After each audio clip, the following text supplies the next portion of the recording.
നമസ്കാരം, ഞാൻ doctor ആർഷേ Raviraj, consultant പീഡിയോഡോണ്ടിസ്റ്റ്, പരബ്രഹ്മ hospital.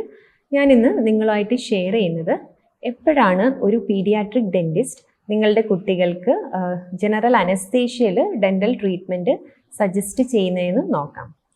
നമുക്ക് എല്ലാ കുട്ടികൾക്കും GAയിൽ ട്രീറ്റ്മെൻറ്റ് ചെയ്യേണ്ട ആവശ്യമില്ല.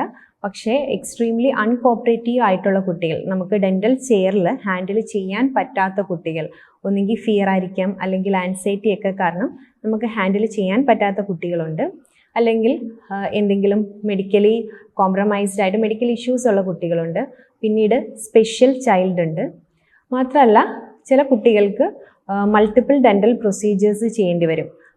എന്ന് വെച്ചാൽ ഫുൾ മൗത്തായിട്ട് കുറേ കേടുകളും ക്രൗൺ അങ്ങനെ കുറേ അപ്ലയൻസ് ഒക്കെ ചെയ്യേണ്ട കേസുകളാണെങ്കിൽ നമുക്ക് സിംഗിൾ സിറ്റിങ്ങിൽ ചെയ്യാൻ പറ്റും GAയിൽ നമ്മൾ ഡെൻ്റൽ ട്രീറ്റ്മെൻറ്റ് ചെയ്താൽ. ഇനി എല്ലാ കുട്ടികളും നമുക്ക് GAയിൽ ചെയ്യാൻ പറ്റുമോ എന്ന് ചോദിച്ചാൽ, GAക്ക് ഡെൻ്റൽ ട്രീറ്റ്മെൻറ്റ് ചെയ്യുന്നതിന് മുന്നേ തന്നെ നമ്മൾ കൺസെൻറ്റ് എടുക്കേണ്ട ആവശ്യമുണ്ട്.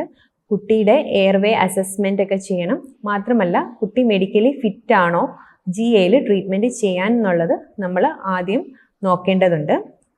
ഇതിൻ്റെ അഡ്വാൻറ്റേജ് എന്തൊക്കെയാണെന്ന് വെച്ചാൽ, നമുക്ക് കുട്ടിയുടെ ഫിയറും ആൻസൈറ്റിയും നന്നായിട്ട് കുറയ്ക്കാൻ പറ്റും. കുറച്ചുകൂടെ നല്ലൊരു ട്രീറ്റ്മെൻറ്റ് ഔട്ട്കമ്മും പ്രൊസീജിയർ കുറച്ചുകൂടെ എഫക്റ്റീവ് ആയിരിക്കും. മാത്രമല്ല നമുക്ക് മൾട്ടിപ്പിൾ പ്രൊസീജിയേഴ്സ് ഒക്കെ ഉണ്ടെങ്കിൽ ഒരു സിംഗിൾ ഡേ തന്നെ എല്ലാ ട്രീറ്റ്മെൻറ്റും ചെയ്യാൻ പറ്റുന്നതാണ്. ഇത് കൂടുതൽ ദിവസമൊന്നും എടുക്കില്ല. നമുക്ക് ട്രീറ്റ്മെൻറ്റ് ചെയ്യുന്നതിന് ഒരു ദിവസം മുന്നേ നമുക്ക് ഹോസ്പിറ്റലിൽ അഡ്മിറ്റ് ആവുകയും മാത്രമല്ല ട്രീറ്റ്മെൻറ്റ് ചെയ്തതിന് ശേഷം ഒരു 1 day ഒബ്സർവേഷൻ കഴിയുമ്പോൾ നമുക്ക് കുട്ടീനെ ഡിസ്ചാർജ് ചെയ്യാവുന്നതാണ്. അപ്പോൾ ഇതുപോലെയുള്ള ഇൻഫോർമേറ്റീവ് വീഡിയോസിനായിട്ട് നിങ്ങൾക്ക് പരബ്രഹ്മ ഹോസ്പിറ്റലിൻ്റെ ഈ ചാനൽ ഫോളോ ചെയ്യാം. താങ്ക്